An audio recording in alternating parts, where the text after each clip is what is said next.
ആദ്യത്തെ 9 ദിവസം കരീനെ പറ്റി യാതൊരു ക്ലൂവും അന്വേഷണ സംഘത്തിന് ലഭിച്ചില്ല. 2014 റഷ്യയിലാണ് ഈ ഒരു സംഭവം നടക്കുന്നത്. മുതിർന്ന ഒരാളാണെങ്കിൽ പോലും ഇത്രയും വലിയൊരു കാട്ടിനുള്ളിൽ അകപ്പെട്ടിട്ട് ജീവനോടെ പുറത്തു വരിക എന്ന് പറയുന്നത് വളരെ ദുഷ്കരമാണ്. അതുപോലെ തന്നെ ഒരു 3 വയസ്സുകാരിക്ക് നേരിടാൻ പറ്റാത്ത പല അപകടങ്ങളും ആ പ്രദേശത്തുണ്ട്. അങ്ങനെ ഇരിക്കുമ്പോഴാണ് ഇത്രയും ചെറിയൊരു പെൺകുട്ടി അത്ഭുതകരമായിട്ട് ആ കാട്ടിനുള്ളിൽ നിന്നും രക്ഷപ്പെട്ടു വരുന്നത്. കഥ പറഞ്ഞു വരുമ്പോൾ നിങ്ങൾക്ക് മനസ്സിലാവും. സൈബീരിയൻ കാടുകളിൽ അകപ്പെട്ടു പോയി ഒടുവിൽ അത്ഭുതകരമായി രക്ഷപ്പെട്ട കരീന ചിക്കിറ്റോവ എന്ന 3 വയസ്സുകാരിയുടെ കഥയാണ് നമ്മളിന്ന് പറയാൻ പോകുന്നത്. ഹലോ ഫ്രണ്ട്സ്, പുതിയൊരു വീഡിയോയിലേക്ക് സ്വാഗതം.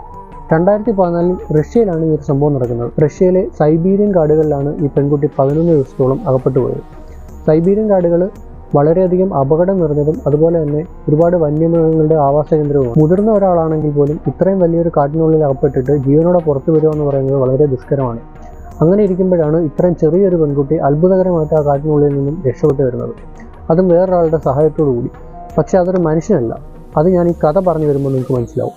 3 വയസ്സുകാരിയായ കരീന ചിക്കിറ്റോവ അവളുടെ അച്ഛൻ്റെയും അമ്മയുടെയും അമ്മൂമ്മയുടെയും കൂടെ ഒരു സൈബീരിയൻ വില്ലേജിലാണ് താമസിച്ചുകൊണ്ടിരുന്നത്.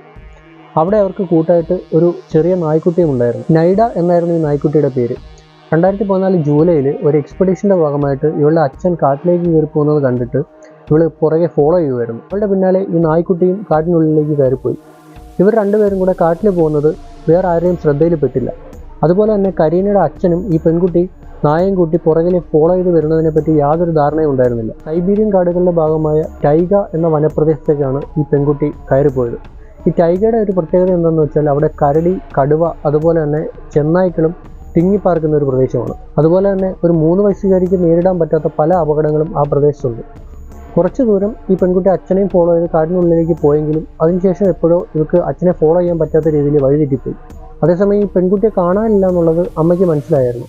പക്ഷെ അവർ വിചാരിച്ചു വെച്ചിരുന്നത് അച്ഛൻ്റെ കൂടെ ഈ പെൺകുട്ടി കാട്ടിനുള്ളിലേക്ക് പോയെന്നാണ്. അങ്ങനെ 4 ദിവസത്തിന് ശേഷം കരീനയുടെ അച്ഛനുമായിട്ട് കോൺടാക്ട് ചെയ്തപ്പോഴാണ് അമ്മയ്ക്ക് മനസ്സിലായത് ഈ കുട്ടി ശരിക്കും മിസ്സിംഗ് ആണെന്നുള്ളത്. ഉടനെ തന്നെ അവർ അതോറിറ്റീസിനെയൊക്കെ അറിയിച്ചു. അതിനെ തുടർന്ന് കരടി പോലുള്ള വന്യമൃഗങ്ങളെ നേരിടാൻ പറ്റുന്ന രീതിയിലുള്ള തോക്കുകളും അതേപോലെ മറ്റ് ആയുധങ്ങളുമായിട്ട് ഒരു സംഘം കാട്ടിലേക്ക് പുറപ്പെട്ടു. അതുകൂടാതെ മറ്റൊരു സംഘം ഹെലികോപ്റ്റർ ഉപയോഗിച്ച് ആകാശത്ത് നിന്ന് ഉള്ള സെർച്ചിങ് ആരംഭിച്ചു. ആദ്യത്തെ 9 ദിവസം കരീനെ പറ്റി യാതൊരു ക്ലൂവും അന്വേഷണ സംഘത്തിന് ലഭിച്ചില്ല. അതിനുശേഷമാണ് ഈ കഥയിലെ ട്വിസ്റ്റ് സംഭവിക്കുന്നത്. ഈ 9 ദിവസത്തിന് ശേഷം ഒരു ക്ലൂ അവർ തേടിയെത്തി. എന്താണ് സംഭവിച്ചതെന്ന് വെച്ച് കഴിഞ്ഞാൽ, കരീനയുടെ കൂടെ കാട്ടിലേക്ക് പോയ ഈ നൈഡ എന്ന നായ്ക്കുട്ടി തിരികെ നാട്ടിലേക്ക് വന്നു. ഈ നായ്ക്കുട്ടി മാത്രം തിരിച്ചു വന്നപ്പോൾ ഈ കുട്ടിക്ക് എന്തെങ്കിലും പറ്റിക്കാണുമോ എന്നുള്ളൊരു ആശങ്ക എല്ലാവരുടെയും ഉള്ളിലുണ്ടായി. അങ്ങനെ നായയുടെ പിന്നാലെ ദൗത്യസംഘം കാട്ടിലേക്ക് പുറപ്പെട്ടു. കാട്ടിലേക്ക് ഈ പട്ടിയെ ഫോളോ ചെയ്ത് പോയിട്ട് കുറച്ച് കഴിഞ്ഞപ്പോൾ ഇവർ തമ്മിൽ അവസാനം പിരിഞ്ഞ ആ ഒരു പോയിന്റിൽ ദൗത്യസംഘം എത്തി. അതോടുകൂടി മറ്റ് പല സംശയങ്ങളും ഇവരുടെ ഉള്ളിൽ ഉണ്ടാവാൻ തുടങ്ങി. ഈ കുട്ടിയും അതേപോലെ തന്നെ ഈ നായ്ക്കുട്ടിയും ഒരുമിച്ച് തന്നെയാണോ യാത്ര ചെയ്തതെന്ന് വരെ ഇവർക്ക് സംശയം ഉണ്ടായി. പക്ഷെ മറ്റ് മാർഗ്ഗങ്ങളൊന്നും ഇല്ലാത്തത് കൊണ്ട് തന്നെ ഇവർ വീണ്ടും ഈ നായയെ തന്നെ ഫോളോ ചെയ്ത് മുന്നോട്ട് പോയി. പിന്നീട് 3 ദിവസങ്ങൾക്ക് ശേഷം ഒരു നദിക്കരയിൽ ഈ കുട്ടിയുടെ കാൽപ്പാടും അതേപോലെ തന്നെ ഈ നായ്ക്കുട്ടിയുടെ കാൽപ്പാടും ഇവർക്ക് ഒരുമിച്ച് കണ്ടെത്താൻ സാധിച്ചു. ചെരുപ്പൊന്നും ഇടാത്ത രീതിയിലുള്ള ഒരു ബെയർ ഫൂട്ടായിട്ടുള്ള ഫുട് പ്രിൻ്റാണ് ഇവർക്ക് ആ നദിക്കരയിൽ നിന്നും കിട്ടിയത്. അതോടുകൂടി അന്വേഷണ സംഘത്തിന് ഒരു കാര്യം കൂടെ മനസ്സിലായി. ഈ കുട്ടി ചെരുപ്പിടാതെ ഒരുപാട് റഫ് ടെറൈനിൽ കൂടെ ഒന്നും നടക്കാൻ ചാൻസ് ഇല്ല. അതിനുശേഷം ഈ കുട്ടി പോകാൻ ചാൻസ് ഉള്ള ഏരിയയിലേക്ക് മാത്രം ഇവർ സെർച്ച് ചുരുക്കി. അങ്ങനെ സെർച്ച് ചെയ്തുകൊണ്ടിരിക്കുമ്പോൾ ഒരു പുൽമേട്ടിൽ കുറച്ച് ഏരിയയിൽ മാത്രം പുല്ല് കുറച്ച് ഉയരത്തിൽ വളർന്നു നിൽക്കുന്നത് പോലെ അവർക്ക് കാണാൻ പറ്റി. അങ്ങനെ ഇവർ പോയി അവിടെ നോക്കിയപ്പോൾ ആ പുല്ലിൻ്റെ ഉള്ളിൽ ഈ കുട്ടി ഇരിപ്പുണ്ടായിരുന്നു. ഈ കരീനെ അവർ കണ്ടെത്തുമ്പോൾ കുട്ടി നല്ല രീതിയിൽ വിശന്ന് അവശനിലയിലായിരുന്നു. അതിൻ്റെ കൂടെ തന്നെ ദേഹമാസകലം കൊതുക് കടിച്ചതിൻ്റെ പാടുകളുണ്ടായിരുന്നു. അതല്ലാതെ വേറെ യാതൊരുവിധ പരിക്കുകളും പറ്റിയതിൻ്റെ അടയാളങ്ങളോ മുറിവുകളോ ഒന്നും ഉണ്ടായിരുന്നില്ല. അതിനുശേഷം ഇവർ ഈ കുട്ടിയെ കൊണ്ട് പുറത്തേക്ക് വന്നു. പിന്നീട് ഡോക്ടർമാർ ഈ കുട്ടിയെ പരിശോധിക്കുകയൊക്കെ ചെയ്തു. കുട്ടിക്ക് ഫിസിക്കലായിട്ട് യാതൊരു പ്രശ്നവും ഉണ്ടായിരുന്നില്ല. അതുകൂടാതെ തന്നെ ഇത്രയും നാൾ കാട്ടി കഴിഞ്ഞിട്ടും ആ കുട്ടിക്ക് മാനസികമായിട്ട് യാതൊരു ട്രോമയും ഉണ്ടായിരുന്നില്ല.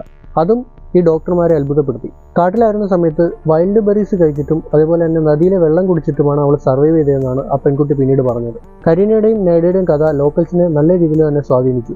അതുകൊണ്ട് തന്നെ കരീനയുടെ ഈ ധീരതയെ മാനിച്ച് അവർ ഈ കരീനയുടെയും നായയുടെയും കൂടെ ഒരു സ്റ്റാച്യു അവിടെ സ്ഥാപിക്കുകയുണ്ടായി. ഈ ഒരു സ്റ്റോറി കേട്ടിട്ട് നിങ്ങൾക്ക് എന്ത് തോന്നുന്നു? ഉറപ്പായിട്ടും താഴെ കമൻറ്റ് ചെയ്യുക. ഈ വീഡിയോ ഇഷ്ടപ്പെട്ടിട്ടുണ്ടെങ്കിൽ നിങ്ങൾ തീർച്ചയായിട്ടും ലൈക്ക് ചെയ്യുക. നിങ്ങളുടെ കൂട്ടുകാർക്ക് ഈ വീഡിയോ ഷെയർ ചെയ്ത് കൊടുക്കുക. അപ്പോൾ ഇതുപോലുള്ള മിസ്റ്റീരിയസ് ആയിട്ടുള്ള വീഡിയോകൾ കാണാൻ താല്പര്യമുണ്ടെങ്കിൽ തീർച്ചയായിട്ടും ചാനൽ സബ്സ്ക്രൈബ് ചെയ്യുക. അതുപോലെ തന്നെ ഏതെങ്കിലും പർട്ടിക്കുലർ ടോപ്പിക്കിനെ പറ്റി ഡിസ്കസ് ചെയ്യണമെന്നുണ്ടെങ്കിൽ തീർച്ചയായിട്ടും താഴെ കമൻറ്റ് ചെയ്യുക. Thank you.